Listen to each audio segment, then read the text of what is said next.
Boca. And pardon me, I'm just going to try to stay in here. I want to proceed behind me or try to project.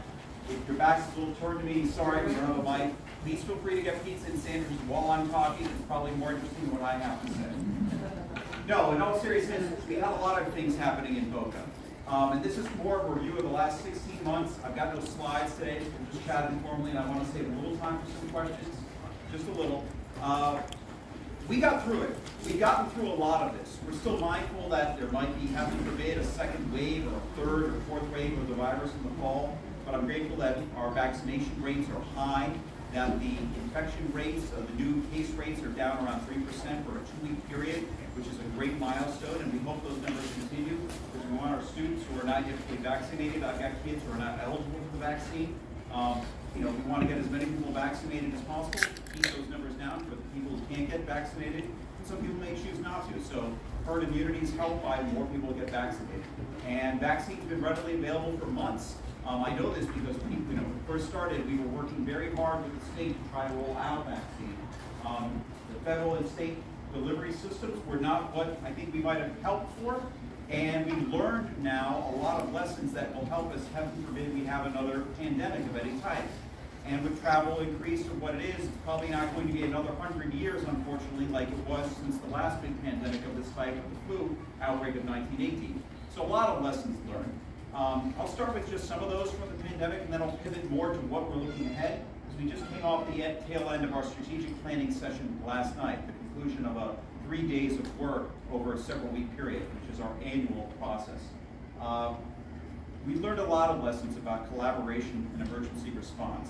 In the first months of the pandemic, first weeks of the pandemic, it was frankly among local governments herding cats. We have put in orders, other cities have put in orders, and that required collaboration at all levels of government. Our city staff as an emergency response team, we coordinated with the county, but we coordinated with other cities. States were coordinating together. I've had the pleasure of talking to a lot with the former Deputy California Public Health Director, who basically wrote the plan for California that all the other states use.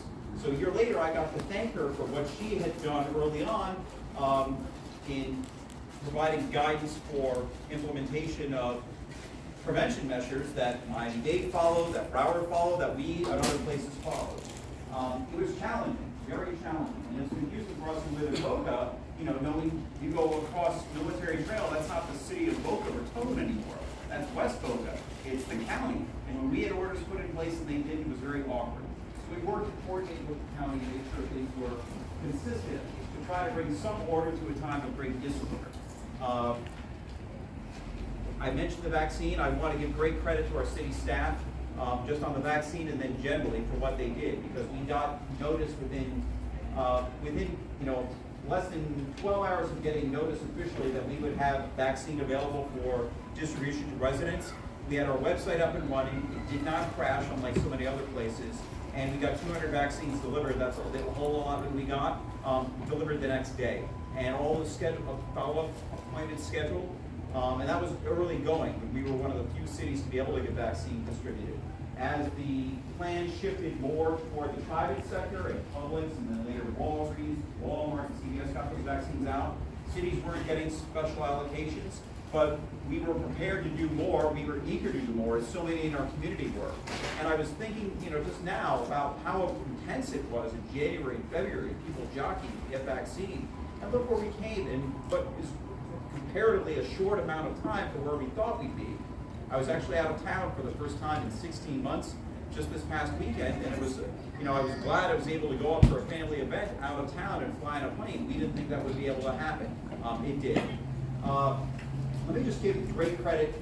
We heard several mentions of how wonderfully run our city is, and I think that's not just a testament to my city council colleagues, but all of the colleagues we have at the city of Boca Raton. We have nearly 2,000 hardworking employees who serve us every day. And when you see crises like have gone on in so many other places, including just, now sometimes I talk about water crises south of us. There's one been north of us recently. We take for granted all the wonderful things we have in our city, how services continue to run. We didn't miss trash pickups any one day. Our police and fire were out there every single day. Our roads were maintained, our parks were maintained, even if they haven't fully opened yet because we're still planning things. But We ran a government during an absolute crisis that affected us. It affected our first responders greatly because they were on the front line dealing with people who were infected. And unfortunately, if one firefighter, paramedic is exposed to COVID, that takes out an entire unit. So, you know, our police and fire were working tremendously, especially during the early days of the pandemic. I do take heart, though. I consistently still check the numbers of our infection rates compared to outlying areas, and ours have been consistently lower. And I'd like to attribute that to a couple things. One, proactive responses at the beginning of the pandemic. And second, consistent, but maybe three, consistent education on safe behaviors, and three, really a testament to people in our community who wanted to make sure that they were safe, that their neighbors were safe, who wanted to help out. At the beginning of the pandemic, a website was born. I stole an idea from another city's mayor. Asked the Spirit of Giving if they would operate it. Called Boca Helps, bocahelps.com. That website is still up, and in the first month of the pandemic, it connected hundreds of people who needed help with those who were willing to volunteer help. And I don't have to explain volunteerism to the people in this pavilion. You all embody it. So that's why I'm especially happy that I think my first address in person in a year about city issues is with the Rotary Club Boca Raton. So thank you. Looking backwards. So in 2020, we did not have, for obvious reasons, our annual goal setting session. That's a 2-day strategic planning session where we work with an outside facilitator. The 5 council members get together with our senior staff, our city manager, deputy, and assistant city managers, and all the department heads, and talk about the accomplishments of the last year and the challenges of the year ahead. And we certainly had plenty of challenges, but we're already looking forward to what we can do to spur our recovery. And we've had some great opportunity in the last year. Companies have been flocking high tax, high regulation, high rent jurisdictions like New York, Chicago, San Francisco. Through our economic development efforts, we've had targeted outreach there, but South Florida's hot. How many of you are in the real estate business and know this firsthand? But thank goodness for that, because that will be a nice balance. Hopefully increased home values and home prices will be a balance to what may be a little bit of a challenge when mortgage forbearance runs out at the end of this year. We don't quite know what that's going to be. But we always have to make sure we have a balanced budget and plan for all of our city needs. So yesterday we concluded, as I mentioned, our strategic planning session. We had 2 full days in May, and we had a lot of priorities. And I saw my colleague Andrea make this face. That's how I felt too. It was, frankly, a challenging process, more than I think we've ever faced. Not doing it in person, I think, added a level of challenge. There were a lot of priorities. We all want to get stuff done, and I think we all feel like, well, last year we couldn't advance the ball on a lot of new things, even though staff did plenty of new things. If you look at the infrastructure projects we completed and started, and that are always in process, we're part of a $500 million campaign to upgrade our infrastructure above ground and below ground. And that's all without a tax increase, maintaining our low tax rates, one of the lowest tax rates of any full-service city in all of Florida. So it's really, again, a tremendous testament to how hard our staff works. But let me just highlight the 5 priorities, strategic priorities, that we settled on after a lot of contention, and I think all of us struggling, wanting to do many things all at once. 2 of them are harking back to what we said as 2019 goals, because they're ongoing goals. In 2019, we called it creating a technology innovation hub. IBM's the 40th anniversary of the invention of the IBM personal computer is this year. All of us know here what technology has meant to our city's history, what it means to our present, and what it means to our future. And we see more companies parking here. The Boca Raton Innovation Campus has been attracting companies. We support Tech Runway and the FAU Research Park, a tech accelerated incubator. So we rebranded that as Seize Emerging Economic Opportunities. Tech is still very strong there, especially with what's going on in Miami and the exodus from San Francisco and Silicon Valley to Miami. But we have an organic community here that's growing up at Boca. A couple weeks ago, feeding on the hashtag online of Miami Tech, someone created a Boca Tech event. I met with the founder and partnered with our economic development team, and we had 8 people show up at a happy hour with very little notice. It was tremendous, and I think it will be the start of other big things. There's a lot of venture capital money in Boca. We've had more hedge funds move here, but we've got a lot of private investors who look historically for real estate. We've got founders and we've got funders, but we haven't often had the bridge. And one thing we've been talking about through a cross-departmental effort on innovation is trying to bridge that gap. So that is one of the elements, along with just continuing to bring in tech and other investment opportunities, especially in financial services. We've had plenty here. as part of seizing emerging economic development opportunities. The second kind of holdover plan was a comprehensive traffic and connectivity study, not study, but plan. We're always working at improving traffic and connectivity. We've had new technology implemented. We have flashing yellow left turn lanes, which not many other cities have. We're putting more of them out there. We have state-of-the-art technology and staff to monitor traffic. Traffic has decreased over the last year, which is good, but we're preparing for more increases, particularly as all those communities that are being built outside of our control and outside of our city in West Boca send traffic this way. We've got to contend with it whether we zone for it or not, so we're consistently planning. We set, I think, 3 sub-priorities on what we're looking at for traffic. First, last mile service for our downtown and Bright Light Station that's due to open in 2022. We've actually already broke ground on Community Garden, which will be open by the planning season. We're breaking ground shortly on a parking lot, the temporary parking lot for that Bright Light Station, and we'll begin work in a couple months on the station itself. Hoping to be open in 2022, but we're looking at a whole range of things. An at-grade crossing, or perhaps an elevated or even below ground crossing to get from the western side of the tracks to the core of the downtown. I've had some conversations and we'll be inviting Boring Company to make a presentation. That's Elon Musk's company. They put in underground tunnels, a lot more cheaply apparently than traditional methods of construction. They have a 2-mile loop in Las Vegas. They're talking Miami and Fort Lauderdale. Their city mayors and council members have been out there seeing it firsthand. I've not taken a trip there, but we ought to see if that's a solution along with a bridge above ground or pedestrian ground. We're also looking at some other changes to just make that crossing more appealing, because it's not right now, so staff's working on a plan. A second function is something that harkens back to many of you in this room, that 15 years ago the big conversation was North Federal Highway. We actually had a North Federal Highway steering committee, a task force, residents were involved, there were charrettes, and really not much happened.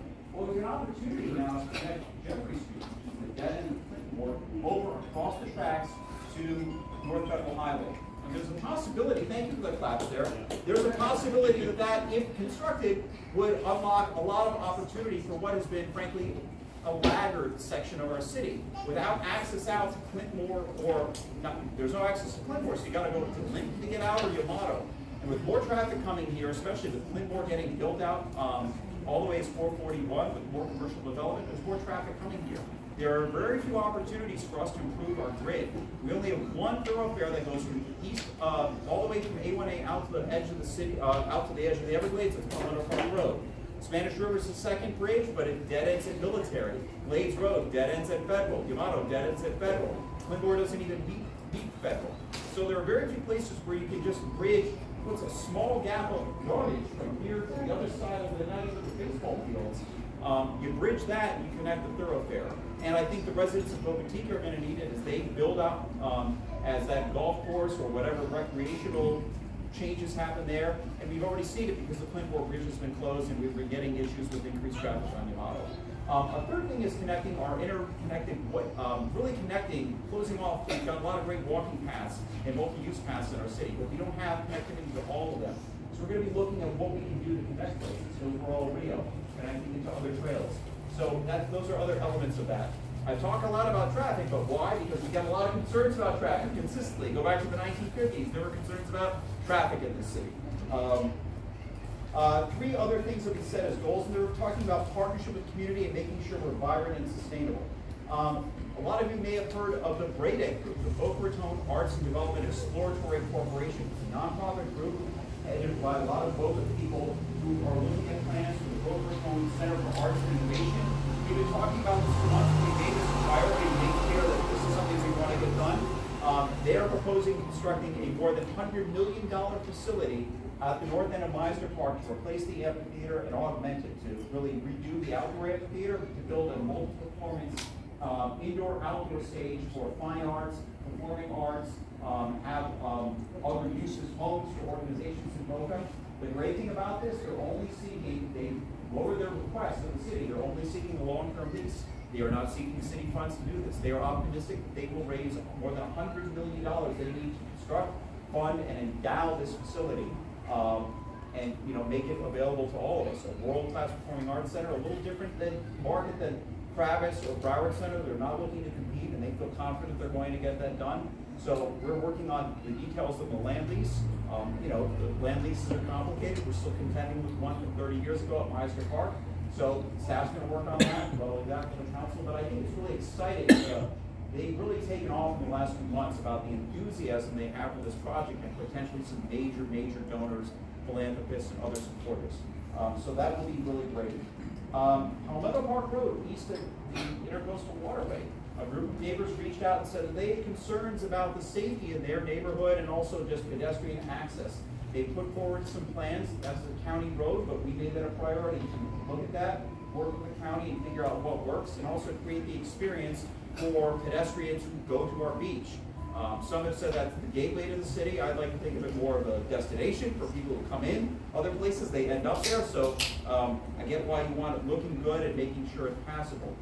We've done some things over the last few years to make it, to preserve the beachside character, height limits, zoning limits there along Palmetto Park Road. And that was with collaboration between property owners and neighbors there. And I think this will be another venture down that route. And the fifth priority is talking about a master plan really for 20th Street. That's the corridor that leads up to FAU. And a couple weeks ago, and Art mentioned he saw a newspaper article about a particular vote on a nearby student-oriented housing project near FAU. It was in the paper a couple weeks, or just today apparently, and I think online 2 days ago. FAU is growing. They finally completed, after many years, their master campus plan. Their goal is to build 4,000 more student beds on campus, probably needed. But we're going to need to be partnering with them because right now students are living in single-family neighborhoods. They have complained, a number of them have complained about the availability of apartments. We want to make sure we're managing that growth flow, but also figuring out what do we want 20th Street to look like for years to come. Because right now it's successful, you know, maybe it's not the highest and best use, but there are a lot of thriving businesses there. Both Bar Goods, all the other, you know, historically more heavy industry and, you know, warehouse type is moving over to more retail focus. On Pausen Street, we've done, there's storage there. But all of that means, you know, what do we want it to look like for years to come? So we're going to have to figure out what do we want that to be. We want it to do what a lot of us have talked about, which is a way to attract not only students, but for my money, graduates. I'm not saying anything I haven't said before, so I'm trying to mind my P's and Q's, council members. You know, attracting young graduates to make sure they stay here, and hopefully some business with that. But that's going to be a very massive planning exercise because we take a successful area that's already doing well, you figure out what you want it to look like. You gotta incentivize for appropriate needs what it means for the property owners to say, well, we want to invest more on the property. We're going to, you know, shutter an existing business and say this is what we want it to look like going forward. So that'll be an interesting conversation. We're going to have FAU come and we're going to have to consider their master plan. That's required by state law. We do it anyway, but there's a process for that. That's going to proceed, and then we're going to have some workshops and then come back on some plans for that. That's probably not a one-year goal. It's a multi-year goal, but and we've had different iterations of that, but we made it a priority to talk about that. So those are 5 big priorities in addition to all the other things we're doing. Keeping our taxes low, maintaining our excellent world-class services, providing the day-to-day function and all the other special events that we can take for granted and last year realized we shouldn't. So we've got a lot of great things to look forward to. I could talk more and more about that, but there's probably someone who wants seconds on pizza or me who wants first.